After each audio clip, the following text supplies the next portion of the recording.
की नहीं, इसका मतलब अल्लाह है। अभी जो डिबेट चला डज गॉड एग्जिस्ट, मेरी नजर में दोनों गलत।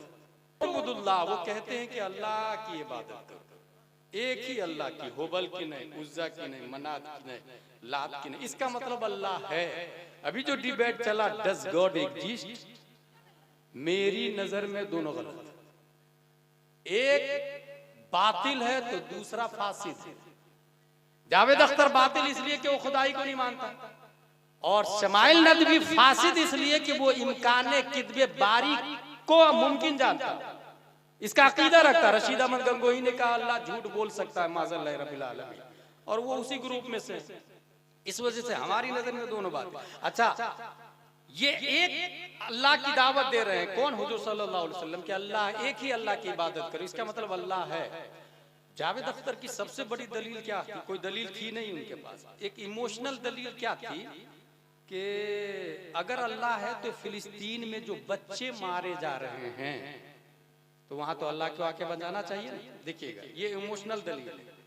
यहाँ पॉइंट की बात यह है कि अगर फिलिस्तीन के बच्चे को देखकर आप ये कह रहे हैं कि अल्लाह नहीं है, तो करबला के बच्चे को देखकर ये क्यों नहीं कहते हैं कि अल्लाह है?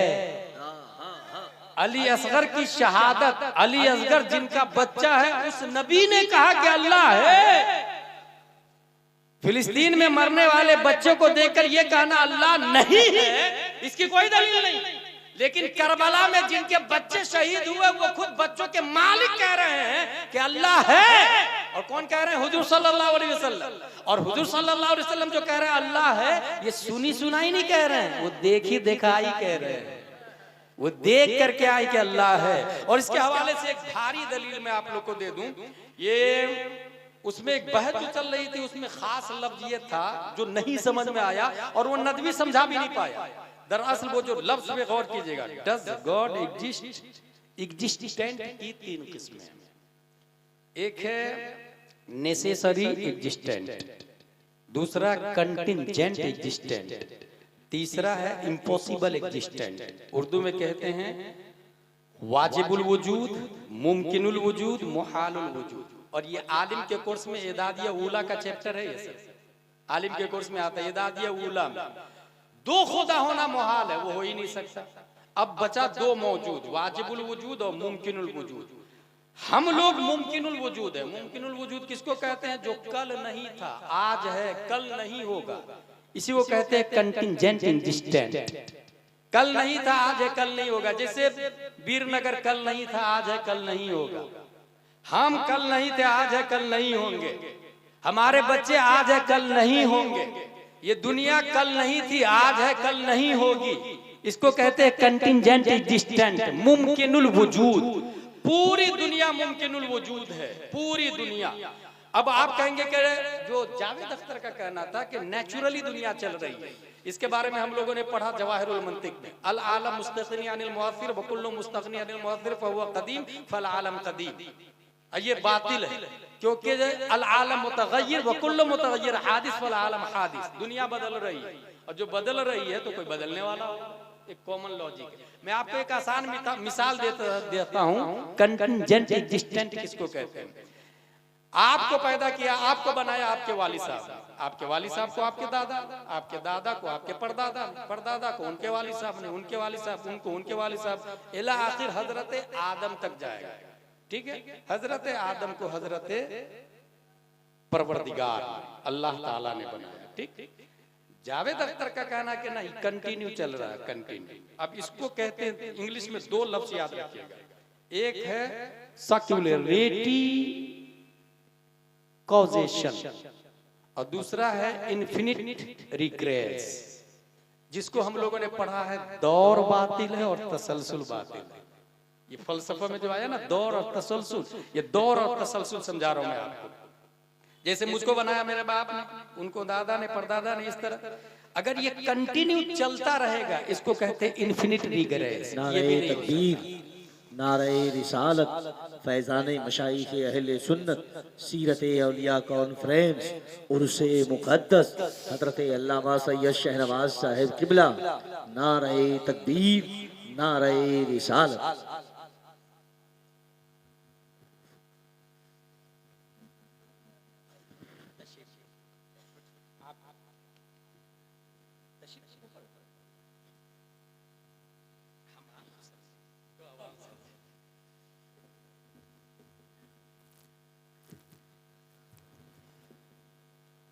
हजरत तशरीफ ले आए, इसलिए बस मैं अपनी गुफ्तगू को खत्म करने जा रहा हूँ। 2 लफ्ज समझिएगा तो 10 गॉड एग्जिस्ट वाली बहस समझ में आ जाएगी।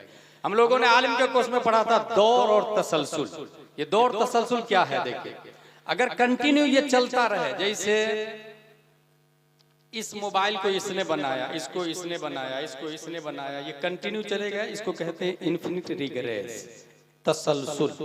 When a thing depends on itself directly or indirectly for its existence, इसको कहते हैं तसलसल। ये बातिल हो, कहीं ना कहीं तो रुकना पड़ेगा।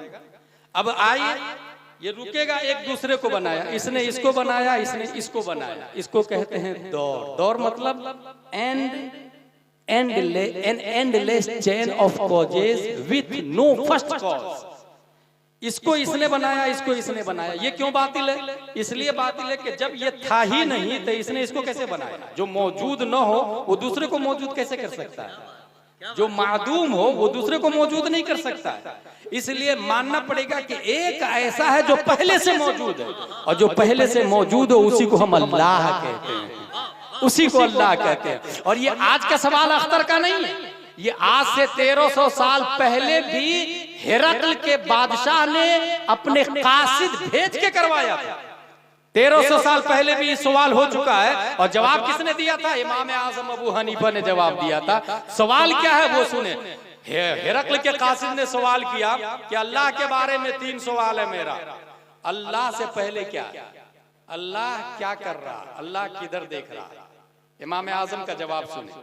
पहले सवाल का जवाब अल्लाह से पहले क्या है? कहा ये बताओ, गिनती गिनो, 1 2 3 4 5 6 7 8 9 10। 10 से पहले 9, 9 से पहले 8, 8 से पहले 7 6 5 4 3 2 1। 1 से पहले कहा कुछ भी नहीं, 1 से पहले कुछ भी नहीं, 1 से पहले कुछ भी नहीं। अल्लाह इज द वन, अल्लाह से पहले कुछ भी नहीं। अल्लाह से पहले और बाद का सवाल भी नहीं हो पैदा होता, क्योंकि ही इज डायमेंशनलेस, वो वक्त से बेनियाज है, वो जहद से बेनियाज है। दूसरा सवाल किया, अल्लाह किधर देख रहा है? चिराग जलाया, कहा इसकी रोशनी किधर देख रही? कहा चारों तरफ। कहा अल्लाह की तजल्ली चारों तरफ। तीसरा सवाल, अल्लाह इस वक्त क्या कर रहा है? अब भी जवाब देना होगा, अल्लाह इस वक्त क्या कर रहा है? कहा साइल तू है कि मैं? का मैं साहिल हूं। जवाब कौन देगा? मैं जवाब दूंगा। बड़ा कौन होता? जवाब देने वाला। तू नीचे उतर, मैं ऊपर जाऊंगा। उसको नीचे उतारा, खुद कुर्सी पे बैठे और कहा कि इस वक्त अल्लाह मुझे ऊपर कर रहा, तुझे नीचे कर रहा है। मेटाफिजिकल रियलिटी को इसी तरीके से लॉजिकली साबित किया जाता है। अल्लाह है। अब रहा ये कि हम देखते क्यों नहीं है, तो उसका बहुत आसान जवाब है। देखने के लिए जैसे डिटेक्टर होता है, उसकी 8 किस्में हैं।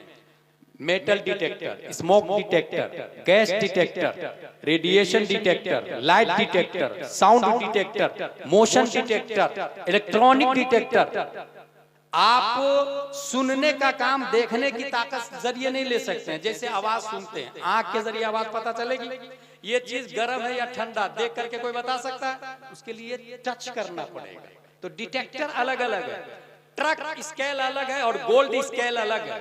सोने के तराजू पे ट्रक को नहीं तौला जाता, और ट्रक के तराजू पे अगर गोल्ड को तौलेंगे तो करोड़ों का कारोबार का घाटा होगा। इसका मतलब अल्लाह है। देखने के लिए हार्ट डिटेक्टर चाहिए, दिल की आंख चाहिए। ये सर की आंख अल्लाह को नहीं देख सकती, क्योंकि ये मादी है, मटेरियलिस्टिक है, और मटेरियलिस्टिक से मटेरियल को देखा जाता, और अल्लाह अनमटेरियलिस्टिक है। अल्लाह अनसीन है, अल्लाह एबल टू टच नहीं है, एबल टू वॉच नहीं है। अब रहा ये कि दिखता नहीं है तो इनकार कर देंगे? हरगिज नहीं। आपने टेस्ला मैन को नहीं देखा है मगर मानते हैं, नासा मैन को नहीं देखा मगर मानते हैं। चांद पे जाने वाले 3 लोग हैं, Edwin Bush, Neil Armstrong, Collins. आपने नहीं देखा मगर मानते हैं। हजारों चीजें हैं जो नहीं देखे मगर मानते हैं। रही बात अल्लाह के बारे में, तो सुनो, हम अल्लाह को बिन देखे नहीं, बल्कि जिसने देखा उन्होंने कहा कि मैंने देखा अल्लाह एक है। उनकी बातों को अबू बकर, उमर, उस्मान और अली ने माना, इमाम हुसैन ने माना, ज़ैनुल आबिदीन ने माना, इमाम बाकिर ने माना, इमाम जाफर सादिक ने माना, इमाम मूसा कासिम ने माना, इमाम अली रजा ने माना, मारूफ करखी ने माना, अहमद सिद्दीक सखती ने माना, जुनैद बगदादी शिबली ने माना, अबुल फजल अब्दुल वाहिद तमीमी ने माना, अबुल फर्ज तातूसी ने माना, अबुल हसन अली कशी हेकारी ने माना, अबू सईद मुबारक मखजूमी ने माना, सैयद अब्दुल कादिर जिलानी ने माना, सैयद अब्दुल रज़्ज़ाक ने माना, सैयद अबू सालेह नस्र ने माना, मुहियुद्दीन अबू नस्र ने माना, सैयद अली ने माना, सैयद हसन ने माना, सैयद अहमद जिलानी ने माना, शेख बहाउद्दीन ने माना, सैयद इब्राहिम एरजी ने माना, मोहम्मद भिकारी बादशाह ने माना, काजी जियाउद्दीन ने माना, जमालुल औलिया ने माना, सैयद मोहम्मद ने माना, सैयद अहमद ने माना, सैयद फजलुल्लाह ने माना, शाह बरकतुल्लाह ने माना, आले मोहम्मद ने माना, सैयद हमजा ने माना, आले अहमद अच्छे मियां ने माना, आले रसूल अहमदी ने माना, अबुल हुसैन अहमदी नूरी ने माना। उनको बताया इमाम अहमद रजा खान ने माना, इमाम अहमद रजा ने बताया, मुफ्ती आजम ने माना, मुफ्ती आजम ने बताया, ताजुश शरिया ने माना, ताजुश शरिया ने बताया। हम सुन्नी मुसलमान। नारे तकबीर, नारे रिसालत, मज़हबे इस्लाम। वो तेरा खुदा होगा जिसको किसी ने नहीं देखा, खुद से गढ़ लिया है। ये मेरा अल्लाह है, हमारा अल्लाह है। सर की आंखों से नबी शबे मेराज में देख करके आए और ये भी देखा कि वो एक ही है। और ताजुश शरिया ने कहा, यक ने जिसको यक बनाया आप हैं, एक की ईजाद यकता आप हैं, एक ने शिरकत न रखी एक में, आबो गिल में नूर की पहली किरण, जाने आदम जाने हव्वा आप हैं। अल्हम्दुलिल्लाह अल्लाह है, हर मोमिन मानता है। मैं इसीलिए कहता हूँ अपने बच्चों को पढ़ाएं। पढ़ाने से क्या फायदा होगा? अच्छा, लोग समझते हैं कि मेरे बच्चे पढ़ तो रहे, मेरे बच्चे इंग्लिश मीडियम में पढ़ रहे हैं, कॉन्वेंट में, सेंट पायस में, सेंट जोसेफ में। भाई साहब, एक कॉन्वेंट में पढ़ने वाला जावेद अख्तर बन सकता है, मुफ्ती अख्तर नहीं बन सकता। मुफ्ती अख्तर बनने के लिए मदरसे में पढ़ना होगा, दीन को जानना होगा। भारत की चंद जगह हैं जहाँ पर डबल डबल मुझको बुलवा लिया गया है। उसी में एक जगह है उड़ीसा, हुजूर मुजाहिद मिल्लत के नाम ही नहीं दे रहा था मेरा। बोले कौन है गुलाम दिलानी यार? तो अख्तर भाई ने जबरदस्ती कहा मेरी जिम्मेदारी है, नाम दो। 10 मिनट का टाइम दिया गया, 60 मिनट में तकरीर खत्म किया। पब्लिक ने कहा फिर से खड़ा करो उसको। फिर से खड़ा होकर कुछ दीन की बातें कर ले। हासिल ये है कि ये कुरान और हदीस की बात है। जिस तरीके से मेरा कहना यह है आप लोगों से कि अपने दीन की हिफाजत के लिए दीन के जो डॉक्टर हैं, उलमाए किराम हैं, पैरासीटामोल का कंपोजिशन ये डॉक्टर बताता है, फ्लेक्सन का कंपोजिशन ये डॉक्टर बताएगा। आलिम की बात मोतबर नहीं है उसमें। ऐसे ही दीन के मामले में डॉक्टर की वैल्यू 0 है, टीचर की वैल्यू 0 है, इंजीनियर की वैल्यू 0 है। एक तरफ इंजीनियर बोले वुजू में 5 फराइज है और नर्सरी का बच्चा बोले अनवार शरीयत में लिखा है वुजू में 4 फराइज है।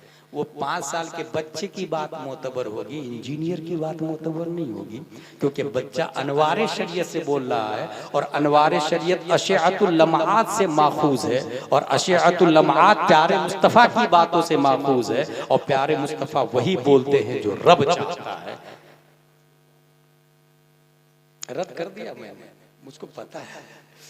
वमा यंतिक़ु अनिल हवा इन हुवा इल्ला वह्यु यूहा। इसलिए तौहीद और रिसालत के शहदाइयों, अनवार शरीयत में जो लिखा है उस बच्चे की बात मोतबर होगी, इंजीनियर की बात मोतबर नहीं होगी। इसलिए जिस तरीके से फैमिली डॉक्टर होता है, फैमिली मैकेनिक होता है। मेरी मोटरसाइकिल खराब हो गई, मैकेनिक फिक्स है। कार खराब हो गई, मैकेनिक फिक्स है। वॉश करवाना है, वॉशर मशीन फिक्स है। सब कुछ फिक्स होता है। ऐसे ही एक आलिम को भी फिक्स कर ले। जब भी किसी मसले की जरूरत पड़े फौरन नंबर डायल करे 90090 इला आखिर, आलिम साहब को फोन लगाए। ये मैं रुकू में था और इमाम साहब ने रुकू से सर उठाया, मेरा रुकू हुआ कि नहीं हुआ। अगर इमाम साहब गुस्सा हो जाए ना, बहुत फोन लगा रहे तुम बार बार, तो आसान तरीका जानते क्या है? हर महीने की 1 तारीख को 1000 रुपया फोन पे कर दे। और ये बहुत अच्छी बात बता रहा हूँ, एक मैकेनिक मोटरसाइकिल को हाथ लगाएगा तो 50-100 रुपया लिए बगैर नहीं रहेगा। मोबाइल वाला हाथ लगाएगा तो 100-200 लिए बगैर नहीं रहेगा। ये रूह के डॉक्टर नाइबे नबी प्यारे मुस्तफा के उलमाए किराम है। अगर वो हमें दीन का मसला बताते हैं, हमारे दीन की हिफाजत करते हैं, तो महीने में 1000 रुपया ये सस्ता सौदा नहीं, बहुत अहम है, ये बहुत इंपॉर्टेंट है। और मैं समझता हूँ इस तरह 1000-2000 शेख सादी ने लिखा, उलमा आलिम ताबिसियार खानदन, आलिम को पैसा देना चाहिए, शायरों को कम दे चलेगा, आलिम को ज्यादा देना चाहिए ताकि वो पढ़े और मसले बताए और लोगों को ज्यादा से ज्यादा फायदा पहुंचाए, क्योंकि उसके पास पैसे रहेंगे वो अपनी जरूरियात से बेनियाज रहेगा, खूब दीन की बात बताएगा।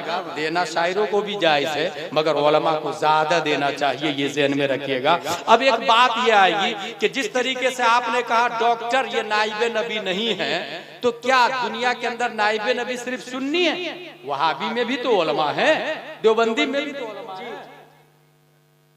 मैं कुछ बोल रहा हूं, वहाबी में भी उलमा है, देवबंदी में भी उलमा है, तो दोनों तो आलिम है और दोनों तरफ कुरान है, दोनों तरफ बुखारी है, दोनों तरफ मुस्लिम है। यकीनन ये बहुत लॉजिकली बात है कि बुखारी नदवा में भी है और बरेली में भी है, कुरान देवबंद में भी है और बरेली में भी है। दुरर, रद, विकाया, हिदाया, शर, कंस, दकाई ये देवबंद में भी है और बरेली में भी है। तो वो सही ये गलत वो सही, ये कैसे हो सकता है? बहुत अच्छा जवाब है। यकीनन किताबें तो दोनों जगह है, फर्क इतना है कि उसका कहना है नबी मर के मिट्टी में मिल गए और बरेली का कहना है तो जिंदा है वल्लाह, तो जिंदा है वल्लाह, मेरी चश्मे आलम से छुप जाने वाले। यकीनन किताबें दोनों जगह है, फतावा हिंदिया, आलमगीरी, रद्दु मुहतार दोनों जगह है, मगर देवबंद वालों का कहना यह है नबी किसी चीज के मालिको मुख्तार नहीं है, और बरेली वालों का कहना यह है जहां बानी अता कर दे, भरी जन्नत हिबा कर दे, नबी मुख्तार कुल है, जिसको जो चाहे अता कर दे। किताबें दोनों जगह है, कुरान शरीफ भी दोनों जगह है, बुखारी शरीफ भी दोनों जगह है, मगर देवबंद वालों का कहना यह है नबी अपनी बेटी फातिमा को जहन्नम की आग से नहीं बचा सके तो उम्मत को क्या बचाएंगे। और बरेली वालों का कहना यह है एक मैं क्या, मेरे इशिया की हकीकत कितनी, मुझसे 100 लाख को काफी है इशारा। किताबें दोनों तरफ है, नो डाउट, इसमें कोई शक नहीं है। फर्क इतना है कि वो कहते हैं नबी अपने बड़े भाई की तरह है, उनकी ताजीम करो तो बड़े भाई की तरह ताजीम करो। बरेली ये बोलता है खल्क से औलिया, औलिया से रसूल और रसूलों से आला, हमारा नबी सबसे अफजल आला हमारा नबी सल्लल्लाहु अलैहि वसल्लम है। परवरदिगार आलम हम सबको कुरान शरीफ, हदीस शरीफ, फिक़्ह शरीफ पढ़ने, समझने, अमल करने की तौफीक अता फरमाए। ये देखिए जुमले का असर है। मैंने कहा उलमा को पैसा देना चाहिए तो 500 की नोट दिया, इसका मतलब बात असर करती है। इंसान को बोलना चाहिए, हंसना नहीं, हंसे नहीं, समझे। कुरान शरीफ भी अल्लाह ताला का कलाम है, हदीस नबी की बात है, तो बात ही तो है। जो अच्छी बात होती है वो सोने के कागज पर सोने की रोशनाई से लिखने के काबिल होती है। आप अपने बच्चे को बोले कि बच्चा, बेटा, नबी अफजल है, अबू बकर सहाबी में सबसे अफजल है, ये बात बच्चे के दिमाग पे असर करेगी। और 2-3 साल का हो तभी बोले। मुझे अच्छे से याद आ रहा, मैंने तारीख की किताब का मुताला किया है, एक 3 साल का बच्चा खेल रहा था, बाप जानते क्या बोलता,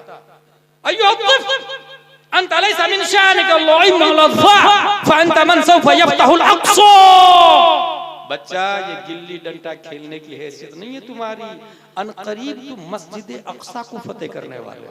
3 साल के बच्चे को बाप बोल रहा, वो 3 साल का बच्चा 5 साल का हुआ, 10 साल का, 15 साल का, 20 साल का, 25 साल का, 40 साल का। 1187 ईस्वी में वही बच्चा सलाहुद्दीन अय्यूबी बन के मस्जिद अक्सा को फतेह कर लेता है। बच्चे को बोला बाप ने तब ना, बोला तब ना, इसलिए मैं कह रहा हूं कि बोलना चाहिए। मैं एक जगह तकरीर कर रहा था, ये कहा कि 5 करोड़ की मस्जिद से 5 साल तक वो मस्जिद खड़ी रहे गांव में, एक भी जाहिल आलिम नहीं बनने वाला, मगर मस्जिद खजूर की शाख तना पत्तियों से बनी हुई है और इमाम आलिम हो चंद सालों में हजारों जाहिल को आलिम बना सकता है। इसलिए मस्जिद से ज्यादा इमाम के हुजरे पे तवज्जो दे। इमाम का हुजरा विक्ट्रीफाइड टाइल्स लगी हुई होनी चाहिए, टॉयलेट बाथरूम अटैच होना चाहिए, 2 बेडरूम होना चाहिए, एक हॉल होना चाहिए। ऐसे आलिम से शादी करे जिसकी बीवी भी आलिम हो, तनख्वाह 50-60 हजार होना चाहिए। ये तकरीर किया मैंने, जानते क्या हुआ? इमाम साहब का खुद फोन आया मेरे पास, कौन झारखंड की बात। इमाम साहब का फोन ये किया इन्होंने कि हजरत 20 साल से मस्जिद का कमरा झोपड़पट्टी टाइप, मस्जिद में इमाम का रूम, मस्जिद के बाजू में इमाम का रूम, झोपड़पट्टी 20 साल से। आपकी तकरीर से 1 महीने के अंदर में वो आरसीसी का खूबसूरत मकान बन गया। ये मैं बड़ाई के लिए नहीं कह रहा हूँ, ये मैं इसलिए कह रहा हूँ कि बोलना असर करता है। कुरान और हदीस की बात बतानी चाहिए इंसान को, अपने बच्चों को भी बताएं। हम भी यही ड्यूटी कर रहे हैं, बल्लिगु अन्नी वलो आया, हदीस शरीफ में आया, नबी की जो बात है हम दूसरों तक पहुंचा रहे हैं, यही हमारी ड्यूटी है। आप दूसरों तक पहुंचाएं, खुद भी अमल करें, दूसरों को भी अमल करने की दावत दें। परवरदिगार आलम हम सबको कुरान शरीफ, हदीस शरीफ, फिक्र शरीफ पढ़ने, समझने, अमल करने की तौफीक अता फरमाए। यहाँ एक बात ये भी ज़हन में रखें कि मुझको लोग 30-40 हजार दे देते हैं, मगर इमाम साहब जुमा की तकरीर बहुत अच्छी करते हैं, कोई 50 रुपये का मुसाफा करने को तैयार नहीं होता। ये रस्म व रिवाज, ये इस्लाम नहीं है। आप हर जुमा को 50-100 रुपया का मुसाफा करें, मुझसे अच्छी तकरीर करते हैं। अगर आप कहेंगे कि नहीं आपसे अच्छी तकरीर करते ही नहीं है, तो फिर मेरा जवाब ये होगा 5000 में तामीर अदब ही से तकरीर होगी। फतावा रज़विया से तकरीर करवाना चाहते हैं तो 50,000 वाले इमाम साहब लाए, आलिम इमाम साहब लाए, नाजरा खा रखेंगे आप और कहेंगे कि तकरीर फला साहब की तरह होनी चाहिए, तो नहीं होगी। हमारी गलती है। कुछ लोग कमेटी ऐसी है जो अच्छा इमाम ही नहीं रखना चाहती, ये उस कमेटी की जिम्मेदारी है और अल्लाह की यहाँ सख्त पकड़ होगी उस कमेटी की, सदर की, सेक्रेटरी की, खजांची की। एक सदर तो ऐसा था, वो आलिम को इसलिए नहीं आता लाता था कि शराब का कारोबार करता था, और आलिम बोलता था शराब कारोबार हराम, तो इसलिए वो आलिम ही नहीं रखता।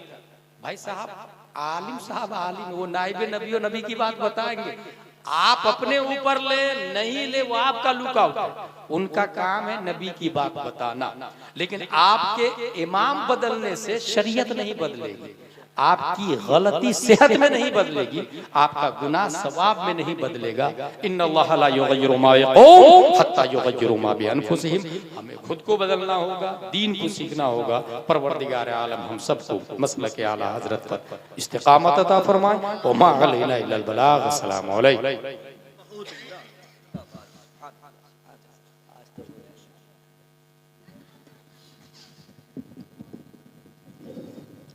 जैसे जिस दिन नबी पैदा हुए, जिस दिन वली पैदा हुए, जिस दिन नबी का विसाल हुआ, जिस दिन किसी वली का विसाल हो, जिस दिन कुरान नाजिल हुआ, ये सब अल्लाह के उन दिनों में शामिल है जिसका जिक्र कुरान शरीफ में आया, वज़क्किरहुम बिअय्यामिल्लाह। हम यहाँ गुफ्तगू करने जा रहे हैं बुखारी शरीफ की एक हदीस है। फ़ारान की चोटी से हुज़ूर सल्लल्लाहु तआला अलैहि वसल्लम ने जब ऐलान किया ला इलाहा इल्लल्लाह इन्नी रसूलुल्लाह, ये एक नया सेंटेंस था जो मक्के में बरसों बाद किसी ने पहली बार सुना, और इस जुमले से पहले सब लोग नबी को बहुत अच्छा समझते थे, और वो थे ही अच्छे। लेकिन जब आपने ये जुमला कहा तो इख्तलाफ हुआ, लोगों ने गालियां देना शुरू की, मारना शुरू किया, मुखालफत की, बेजा इल्जामात लगाए। सुपर पावर मुल्क की हैसियत से ईरान था, रूम था। सन हिजरी 7 में हुजूर सल्लल्लाहु तआला अलैहि वसल्लम ने 7 बादशाहों को खत लिखा था। उसमें 2 बादशाह काबिल जिक्र है। ईरान के बादशाह को खत लिखा हुजूर सल्लल्लाहु तआला अलैहि वसल्लम ने। सहाबी रसूल खत लेकर पहुंचे, बादशाह जलाल में आके खत को पढ़ा, कुर्सी से नीचे उतरा, उसको टुकड़े टुकड़े करके फाड़ के हवा में फेंक दिया। हुजूर सल्लल्लाहु अलैहि वसल्लम को खबर लगी, आपने फरमाया मज़्ज़क़ किताबी मज़्ज़क़ल्लाहु मुल्का, उसने मेरे खत को फाड़ा, अल्लाह उसके मुल्क को फाड़ दे। क्या क्या नबी के करीम सल्लल्लाहु ताला अलैहि वसल्लम की दुआ हो या बद्दुआ हो, इजाबत का सेहरा, इनायत का जोड़ा, दुल्हन बन के निकली दुआ। दुआए मोहम्मद, वाह वाह। देखें, अगर जलसा सुनने के लिए अगर आए हैं तो one sentence can change your life.